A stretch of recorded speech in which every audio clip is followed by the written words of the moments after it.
Welcome back to Play by Play Podcast. This is episode number 59, where today we will be doing our first cycle through mocking the 2025 NFL Draft. We will be taking a look at some of the prospects and who I believe these teams are looking at to add to their NFL franchise and their NFL programs. If you guys are watching this on YouTube, please feel free to subscribe, leave a like down below, and comment as well. And if you haven't already, please feel free to follow us on all social medias, that being TikTok, Instagram, and Twitter. All of the ads will be down below. And of course, like always, there will be a bar popping up right here. And without further ado, guys, the commentary of the 2025 NFL Draft starts right now.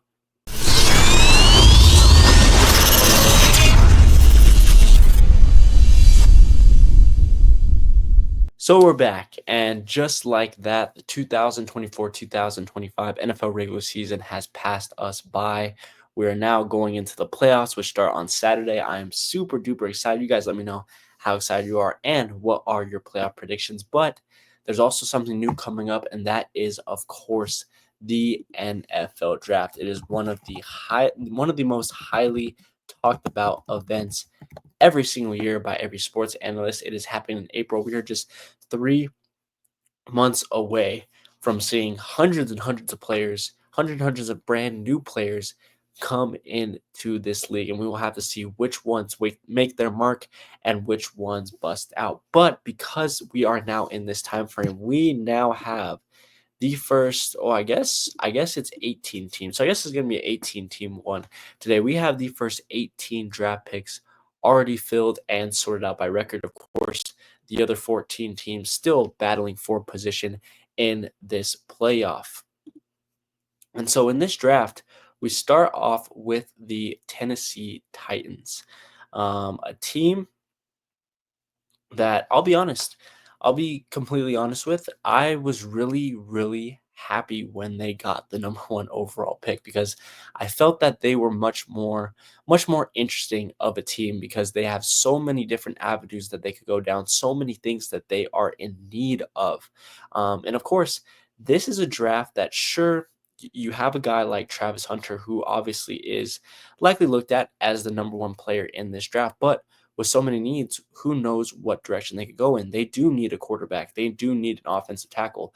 They do need both pass rush and running defense, which are two things that are listed at the top of the draft. They even need a corner where there is another top corner in Will Johnson out of Michigan outside of Travis Hunter in that top 10 ranked players that could go here. And I spent a lot of time with this draft pick trying to really figure out what are the Titans thinking right now.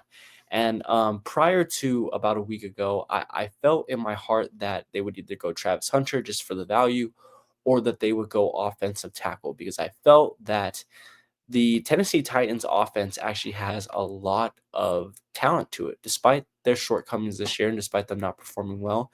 You have Tony Pollard and Tajay Spears as a running back duo in the backfield. You signed Calvin Ridley this year. Westbrook Akine has been a really, really solid red zone threat for you this year. And despite the quarterback spot lacking, I felt that if you added one more big time playmaker into the mix, or if you added in and upgraded what right now is a terrible offensive line, that could definitely help somebody such as Will Levis or Mason Rudolph, or maybe a free agent signing that they could potentially go after in free agency. But then the Titans fired their general manager, and now with a second year head coach, but still a technically new head coach when it comes to the quarterback ranking, in Brian Callahan, who did not have his pick for his quarterback because Will Levis was already on the team, and incoming new GM. That now leaves the Tennessee Titans with a clean slate, but it also leaves them with a quarterback room that their general manager nor their head coach is going to be inheriting. And a lot of times throughout these programs, we continue to see franchises wanting to bring in the quarterback that their head coach wants. So that leads me to believe that Brian Callahan is going to go out and get his guy. Now, there are two obviously top ranking quarterbacks, Cam Ward and Shedeur Sanders. To be honest, I go back and forth with these two. You have Shedeur Sanders, who is definitely the more pro-ready quarterback right now. Much more accurate, much actually a very, very underrated arm. Has really, really solid pocket presence.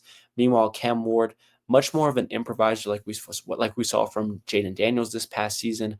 Somebody that has good athleticism, good scramble techniques, is big, is tall, can take a hit very well, but is somebody that has a lot of accuracy issues, that holds on to the ball a lot, is somebody that is just much more raw and is going to need time to develop. But it's very likely that Cam Ward's ceiling is higher. So which one in this number one overall pick? I've gone back and forth. I've gone back and forth. And to be honest, I'm not even sure if either of these quarterbacks are really worth a top 10 pick, let alone the number one overall pick. But with the Titans needing a quarterback, I'm going to go out and I'm going to give them Cam Ward today. The reason why is because I don't believe that this Titans team, even with some of the talent that they have on offense, is in a position to contend right now. If you're in a situation like, let's say, trying to think of a team, let's slow down. Let's say the New York Jets, for example, have been slowly building their offensive line. The defense has been getting a lot more talented. You have Brees Hall as part of your running back crew. You now have Devontae Adams. That is a team that I would believe that would be more or less going after Shador Sanders because they could begin to contend right away if Shador ends up working out. But with the Titans, they definitely need more development as a squad. Definitely could see them going for the longer route with Cam Ward. And also, with the lack of an offensive line, I just feel like Ward's athleticism, his ability to take hits, his size, I definitely think it is going to be of more use to him. So we're going to take Cam Ward in this, which takes us to number two with the Cleveland Browns. And a very similar position with Cleveland where they could kind of go anywhere. They do have a big hole at running back with Nick Chubb dealing with some injuries in the past couple of seasons. So maybe you take a look at potentially Ashton Genty here. You also have the likes of offensive tackle, which definitely could be needed, the defensive side of things. But at the end of the day, with them restructuring Deshaun Watson's contract, with them in past seasons looking to upgrade their offense with the likes of training for Jerry Judy, I once again think that this team needs to go after and look for a new quarterback. And so for 1 and 2, we're going to go at the top with Shador Sanders out of Colorado. Shador, like I said, definitely the much more pro-ready guy out of the two, out of Sanders and Cam Ward. A little bit lower of a ceiling. He reminds me a little bit of what Bo Nix reminded me of last year, where you know that on day one, he's probably going to be one of the better rookies to start. But at the end of the day, is he really going to get a lot better? And for Shador, like I said, very underrated arm. Top tier accuracy, has a really, really great accurate arm on him.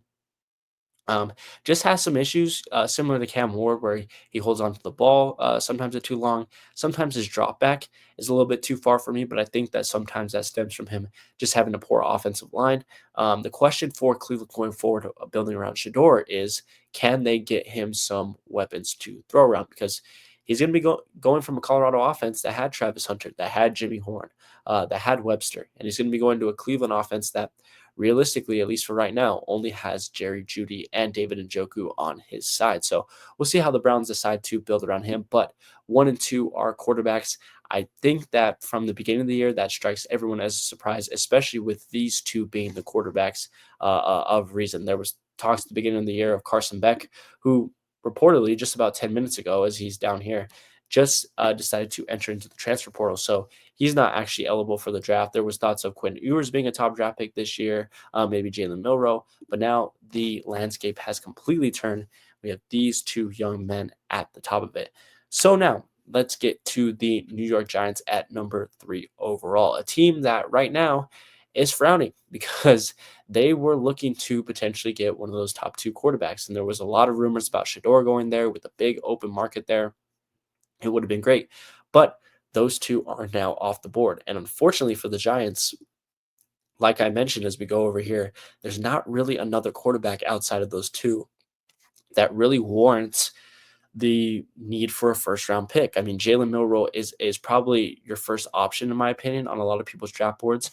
He is somebody that is extremely, extremely raw from a passing perspective. He reminds me a lot of Anthony Richardson coming out of Florida, where he is just pure athleticism, has a great, great build, is somebody that is able to get extra yards off of the run, but it's not somebody that is particularly really accurate. It's not somebody that makes a lot of smart decisions.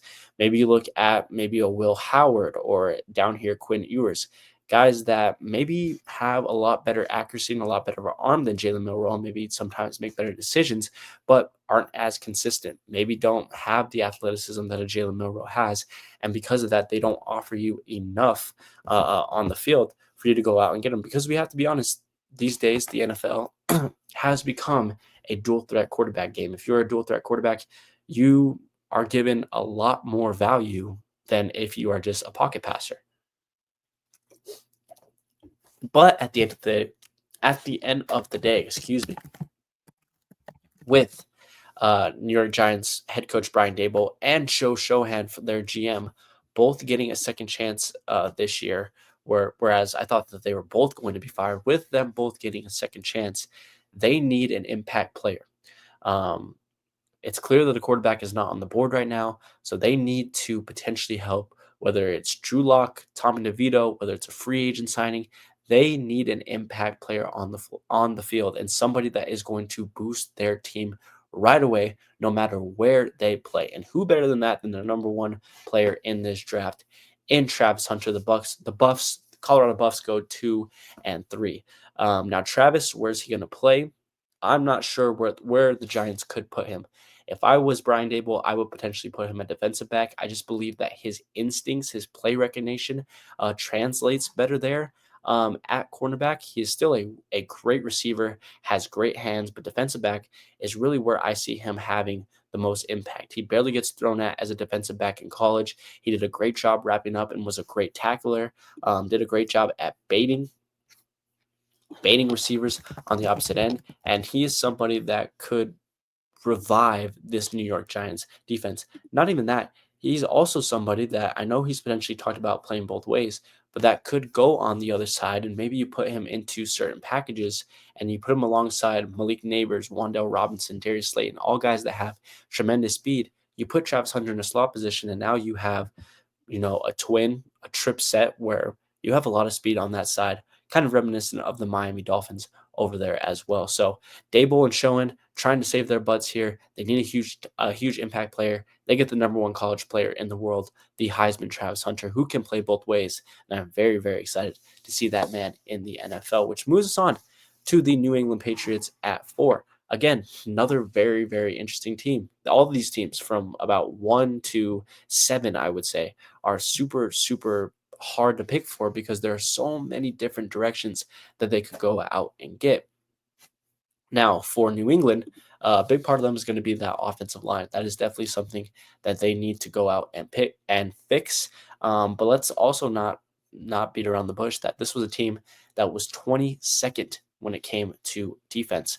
They were top 10 in passing defense, but when it comes to the rushing side of the ball, they were 23rd. So they definitely need a little bit more oomph on that interior defensive line, a little bit more run support. But at the end of the day, I think that you go out and you get Drake May some help. You do pretty much what the Los Angeles Chargers did a year ago, and that is get a franchise offensive lineman. For me, that's going to be Kelvin Banks Jr. I know that a lot of analysts favor Banks a little bit more, just simply based on his size and his athleticism. He has the ability to not only play offensive tackle, but also translate inside to guard.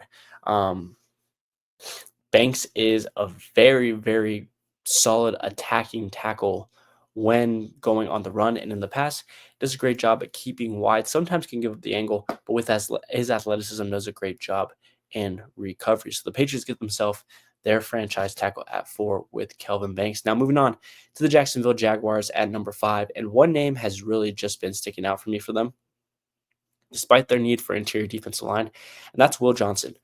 This was a team that really, really struggled throughout the year to hold off the passing offense. I mean, crying out loud, they let up 29 passing touchdowns throughout the year, came in last. And Johnson, like I said, if Travis Hunter was not in this draft, definitely could see Will Johnson going top 3 in this draft and definitely 100% being the number 1 corner. Very similar to Hunter, is a very, very intelligent player when it comes to that quarterback position.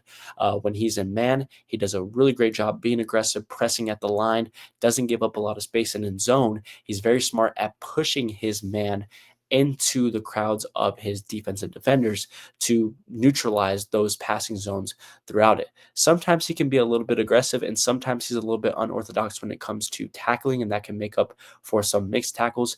But there's no denying it. He sticks onto the receiver like glue. He has really, really great recognition, does a great job at jumping off on screens. Will Johnson is a great, great cornerback, and he is somebody that is going to add to what was the last ranking passing defense last year with the Jacksonville Jaguars and improve that attack. The Oakland Raiders at number 6. Another team that is in desperate, desperate need for a QB. And this is a team that them and the Jets, I would look at them and think about them potentially giving a high reach at grabbing somebody like a Jalen Milroe or maybe a Quinn Ewers or a Will Howard, or maybe even a Dylan Gabriel. Hey, who knows? But with that quarterfinal game against Ohio State, who knows how valuable Gabriel is going to be going forward. But the Raiders and Jets are definitely two guys that I could see reaching for a quarterback. If not, look for them to grab one of these guys on the second, third, fourth, fifth round on day 2 or day 3. But for the Raiders, I think that right now, while you do not have the answer for that guy, you need to go out and you need to get a top receiver. And that's going to be Tedero McMillan from Arizona. Big, tall receiver. I believe he's 6'5", does a solid job at high points of the ball, has improved his route running, just has a little bit of trouble with his releasing routes and getting separation off of his break. But definitely somebody that his build reminds me a lot of Jamar Chase, just somebody who's very, very physical, somebody who'll be able to go down the field and win almost every single jump ball that he's in. And when you're in a position where your offense is very, very flat, that's somebody that could be a little bit of a bailout card for you going forward. Tedero McMillan is one of my favorite receivers in this draft. And I think that Aiden O'Connell, Gardner Minshew, Desmond Ridder, or whoever the heck the quarterback will be, maybe it'll be Jalen Milroe going forward, definitely will appreciate that. New York Jets, pretty easy here. Mason Graham, out of Michigan, 100% need a run stuffer in that middle. It's one of the things that they struggled with, going middle about 17th with that, but also would be a very, very solid duo next to Quinn Williams. The Jets have been known to go out and prioritize defense. I'm trying to think of ways to play this. And for Mason Graham, very, very high effort player, solid athleticism in the middle, could move him around wherever you want. That is somebody that is definitely going to help out that run game. For the Carolina Panthers, very similar position. There is no other place that they need to go but defense. They need to go out 38 points against the Atlanta Falcons this previous week for Week 18. If they want to continue to be in games, if they want Bryce Young to continue to play the way he has, they need to get Bryce Young more opportunities, and they need to show them that they can stop teams. Now, they could really use the help anywhere except for secondary, where they have a all-pro cornerback, we should say, in J.C. Horn. So I have them going edge. You want to talk about superior athletes, that's Abdul Carter, somebody who's very similar to a Jabril Peppers that we saw a couple of years ago, Isaiah Simmons, in which he can just play everywhere. He could play inside linebacker, he could play edge, he could play defensive line. He has the ability with his size and his freakish athleticism to go on the inside. He is a little bit raw, but if Carolina can do a solid job going ahead and developing him, that is a guy that is going to be a superstar. The New Orleans Saints at number 9. Again, another interesting choice because this is another team that you would look at and you would think quarterback.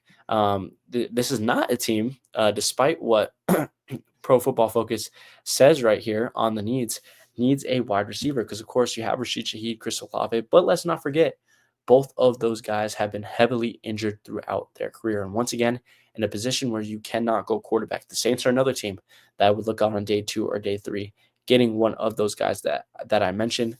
You need to add to your receiver depth and make your offense much more dynamic, especially no need for a running back right now. You have Kamara in the backfield. They're going to take Luther Burden III out of Missouri, a burner, an absolute burner, and somebody who I believe once he plugs into that slot role in New Orleans they could replicate a simpler offense to Miami's offense where you have a ton of speed between Tyreek Hill, Jalen Waddle, Devon Achane, Raheem Mostert. If you had Rashid Shaheed, who is a deep threat, you have Burden coming in through the middle, you have Olave on the outside. If those guys can stay healthy and you have a really solid Pro Bowl running back in Alvin Kamara, I don't care who you are, Derek Carr, whoever it is, you should be able to succeed with that offense. Those are some absolute weapons right there. And especially if the Saints go out and they get themselves an offensive head coach, Clint Kubiak, who I want them to get, but not even that. If you go out and get a Joe Brady, if you go out there and get a Zach Robinson, if you go out there and get a Ben Johnson, who knows? If you get any of those guys, they're definitely going to have a dynamic offense, an offense that has five tool players within them. Sure, maybe a little bit more emphasis onto that offensive line. And of course, there's a big time need at tight end, but with no tight end really representing value in this first round early on, Luther Burden III add to that offensive passing attack. Chicago Bears at 10. I think that this is pretty much no question. It's Will Campbell. It's Will Campbell or it's Kelvin Banks, whoever falls to them. If New England wants to go ahead and take Campbell at 4, if they go into a different direction, then they take Kelvin Banks at 10. There is absolutely no question. You need offensive line help. Now, unfortunately for Chicago, like I mentioned, Banks is definitely the much more athletic offensive tackle. He is somebody that definitely holds more capability at sliding into the inside, but with what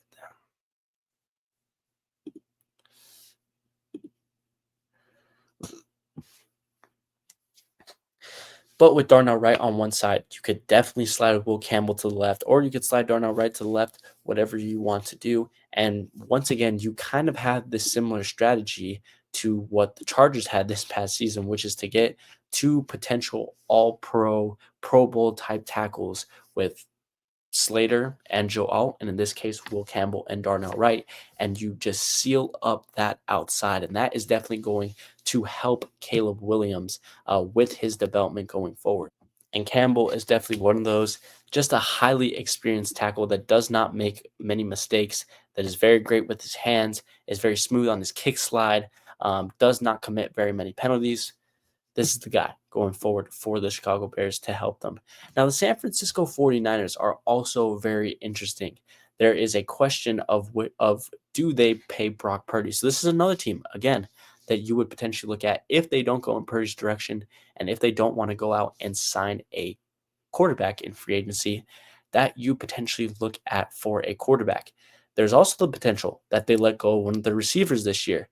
Brandon Ayuk dealing with injury. Debo hasn't had the same production in years past, and it seems like his versatility, playing running back, going off of screens and what, is starting to get neutralized a bit. There's also need for offensive line. Trent Williams getting a lot older, could be out. Interior offensive line definitely has not been a hotspot for them. But for the 49ers, honestly, right now, Josh Simmons could be the pick here. I could see it, but there's no real chance of him going inside. So maybe he could be a replacement for Trent Williams going forward. There's really no interior offensive lineman that you like at this point in the draft. So wide receiver, really, the Niners could go out and get really the only first round caliber wide receiver left, and that's Emeka Iboko. But in my opinion, you continue to add to this defense. Dre Greenlaw has had a lot of injury issues. There are guys that are getting older, such as Nick Bosa. You have Kinlaw, I believe that they have, that is in the middle. He's starting to age. And all these guys, by the way, have been dealing with injuries. Leonard Floyd has been older. Malik Collins, I apologize, is the one who is also older. There is need for secondary help as well, but again, not really a lot of secondary outside of Malik Starks, and I don't think that they're really going to vie for a safety. And run support needs to be a huge emphasis for them. So I'm going to go Jalen Walker, kind of an off-ball linebacker, somebody who I think as a talent is a top 5, top 3 talent, somebody that uh, um, showed that value with his time in Georgia, is tremendous in run support, and is tremendous in pass rush. You could really move him anywhere on the linebacker, is not somebody that is really going to translate well to edge because he only sits at 6'2", doesn't have too wide of a frame and isn't very big, but is somebody that could definitely fill in when Drake Greenlaw is off, is somebody that could definitely fill in when Drake Greenlaw gets hurt. If he does get hurt again, Jalen Walker is a beast, high athleticism, high motor type guy. Great, great, great at just stuffing that offensive line and giving them issues. Jalen Walker is the pick here at number 11. Number 12, Dallas Cowboys. What would be better than Ashton Jeanty going from them out of Boise State? You can see it right there. Top need is running back. They lost Ezekiel Elliott, or at least they released Ezekiel Elliott. They lost Tony Pollard the previous year. And like we've said so many times throughout all of these videos, the rushing is very important because if your running attack is great, your offense is set to improve because it makes your offense more unpredictable and more dynamic. Dak Prescott, Ashton Jeanty, CeeDee Lamb, Jake Ferguson. I understand that the offensive line needs some help. I understand that you need a number 2 wide receiver to go alongside with CeeDee Lamb. I understand that there's a possibility that Michael Parsons could be leaving within a year or two. But right now, if you're Jerry Jones and you're trying to get the biggest name, the most money, and fill the biggest need, there's absolutely no other option than Ashton Jeanty. Somebody who just had an all-time season as a rusher in college, somebody who has tremendous balance, is always guaranteed to break at least 1 or 2 tackles, is not somebody that is particularly fast, but I think he accelerates well to his top speed. He was unstoppable during college, and I think that he makes this Cowboys offense very scary and kind of gives the Cowboys more of an identity where they lean much more on their offensive attack rather than looking for their defense to hold teams to 21, 14, 7 points per game. Now moving on to the Miami Dolphins. Very, very interesting team as well because, of course, it has come out and been said that Tyreek Hill wants to be gone. He does not want to be on this team anymore. And I think that with that, that creates a huge hole in this offensive attack. Sure, you still have Raheem Mostert, but he is getting old. Devon Achane, but he has dealt with injuries throughout his career. You have Jalen Waddle, but has Jalen Waddle really proven to you yet that he could be a number 1 wide receiver? And even if he can, outside of that, there's not a lot to look for. That being said, also, though, the offensive line has been struggling. Teron Armstead getting a lot older, and there's not really much outside of him that you really like. So, what happens with this Dolphins team? Where do they go? Do they go receiver? Do they go tackle? Before this video, I really wanted to go Egbuka, but considering that Tua has been continuing to get hurt, I don't see a world where they just don't want to outright protect him. So I'm going to go Josh Simmons. You need to add to this offensive line in some type of way. Tua has shown an ability to go out and perform, and Mike McDaniel's offense is so creative that I think he can find a way to get other receivers involved no matter their talent level. But with the amount of times that Tua has gotten hurt, but the amount of times I've seen him scramble outside of the pocket, you need somebody to be able to protect him, especially in that blind side. Josh Simmons, definitely somebody that could play right. He could play left. Toronto Armstead, you still have him for another year or two. You can plug him in. And now, once again, you have that outside of your offensive line established once again. Indianapolis Colts at 14. This is also very, very tough. They have been needing a little bit of safety depth in them, and I look at Malachi Starks as the one right there. But there's also need for edge. There's also a possibility that somebody like EJ Speed will not be coming back this next year because I believe he is the one that is his contract is expiring. You have both Nick Cross and Julian Blackman, but both of them have struggled with staying healthy. The defense doesn't have a lot of depth to it, and DeForest Buckner is really the only one there. So we're going to go with Scorton here at this pick. Really the top pass rusher available once you get past, of course, like an Abdul Carter. Scorton is a huge time power rusher, is somebody that has long arms, a very, very large frame, is somebody that is thick, big body, big bones, but he has a very, very fast first step to get through, and he just powers through those offensive tackles or offensive guards.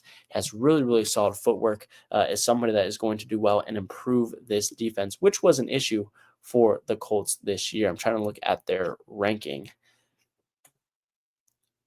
29th in total defense, 26th in passing defense, 24th in rushing defense. So scoring can help both on the passing and defensive side. He could run stuff. He could definitely rush the quarterback. Is somebody that does a great job at chasing down speedy quarterbacks like a Jalen Milroe. So he has exceptional speed, has an exceptional motor to keep on him. I think that this is the right pick here. Atlanta Falcons at 15. Definitely, I definitely could give Michael Penix another option, but this Falcons defense has been one of the most infuriating defenses to watch. It's been a team that has just lacked tackling, lacked the ability to stop any team. It has been the biggest weak point of this. And so for me, you get the biggest time talent right here with Malachi Starks. He helps upgrade that secondary. You could put him alongside AJ Terrell and AJ Terrell's backside, which is a dangerous, dangerous duo going forward. You could have him, Justin Simmons, and Jesse Bates. You could potentially play him at corner. You need to continue to upgrade this offense. You could put him at second corner. I mean, who knows? You could play dime, play him in the slot. You could have him rushing the quarterback off of that dime. He is so versatile. There is so much that you can do. I understand that there's a need, but you have Drake London, Darnell Mooney, BJ Robinson, Kyle Pitts. The offensive line was okay for the most part. I mean, what else do you really need on this offensive line? You really just need Michael Penix to continue to develop. You need some secondary help. Malachi Starks is right there from Georgia. He's going to help you out. 16, we have the Arizona Cardinals. Offensive line, once again, a big help. But the depth is just, and that's what you're going to see with a lot of positions in this draft. The depth is just it's not great as it was in past years. So for me, I know that defense is such a big need.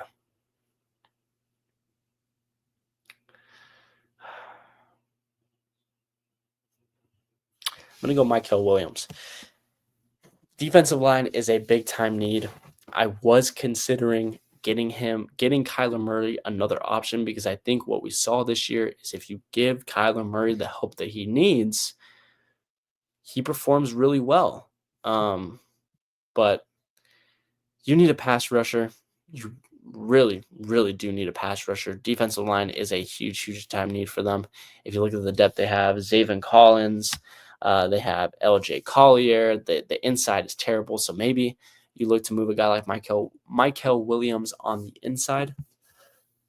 Williams, very similar to a lot of the defensive players and the defensive rushers in the rest of this draft, where he's very long, big time power rusher, has a great inside move to get onto the inside. So maybe defensive tackle could be there for them too, somewhere where they lack. Mykel Williams at 16. 17, I'm going to go with Emeka Egbuka for the Cincinnati Bengals. I know that once again, offensive line could potentially be there for them, but with pretty much the uncertainty right now that T. Higgins is going to, whether he's going to stay or whether he's going to leave, you definitely need to get somebody next to Jamar Chase because outside of him, you lost Tyler Boyd previously. I believe he's on the Tennessee Titans as well. There's not a lot at tight end. Running back Chase Brown was a pleasant surprise this year, but he got an injury later on in the season. You need to continue to give Joe Burrow weapons. And I just think that right now, this offensive line depth right now, there's not a lot to look through. I think that you could potentially, depending on how the rest of the draft goes, you could get an Ursary, a Milam, or Cameron Williams in that second round. If not, you have on the interior, sorry, they doubled this, maybe with a Ratledge or maybe a Jaden Roberts later in the draft. Those are guys that I could look at later on for you to add. That could be a solid positions. And the final team of today's episode, this is the Seattle Seahawks.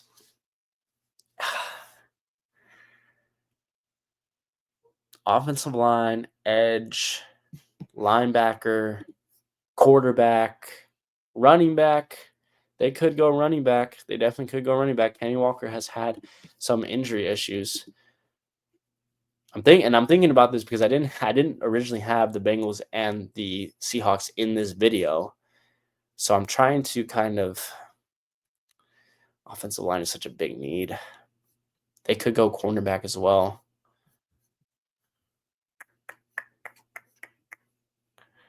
Trying to see. CBS. Dang, Ryan Wilson has Luther Burden falling all the way down to him. Well, receivers off the board. Tight end's not really a need for them.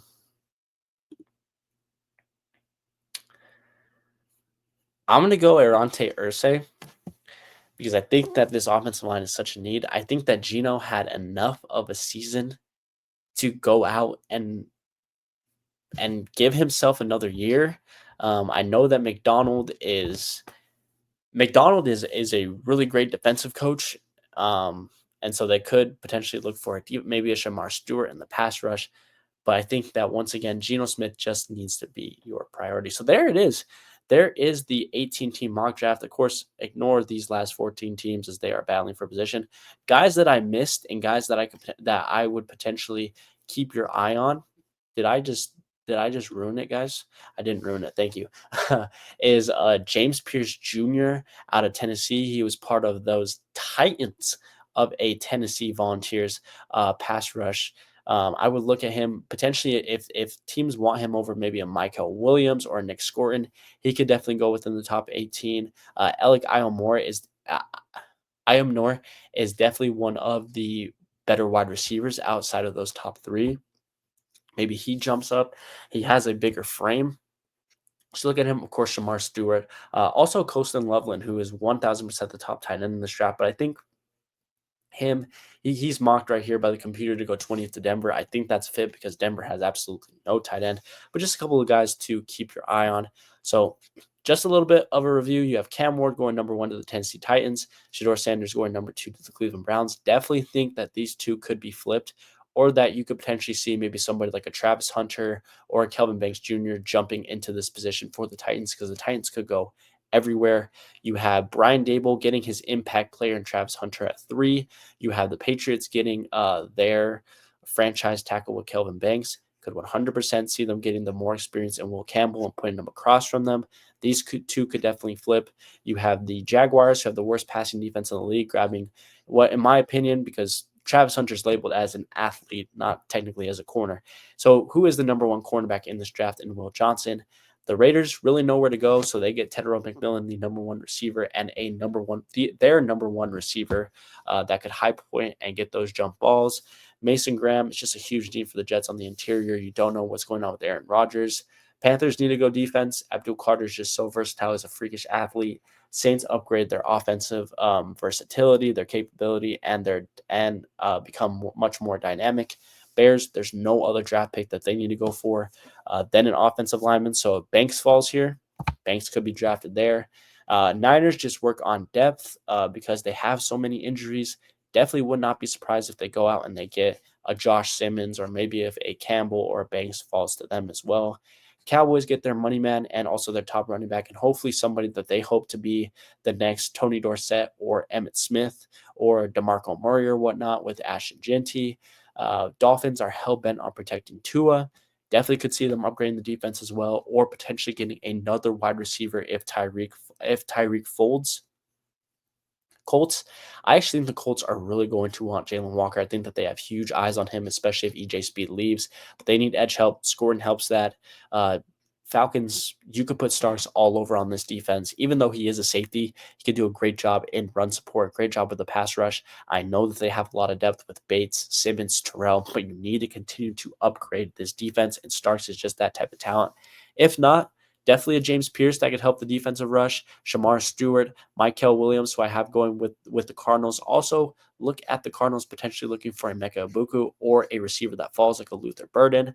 Egbuka helps give Joe Burrow more. Again, this is mocking that T. Higgins is not around anymore. And then the Seahawks, once again, hell-bent on protecting Geno. So there it is, guys. The 18-team mock draft. I will potentially going further into the draft later on and go into 32 teams just until I see that the draft order is set and the playoffs are ordered. Then I will adjust that. But for right now, we're going to be looking at the teams who are already going into the offseason, already looking at these top prospects, and are looking at who is their future franchise players.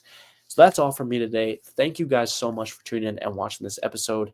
If you guys are watching this on YouTube, please feel free to subscribe, leave a like, and comment down below and share with your friends.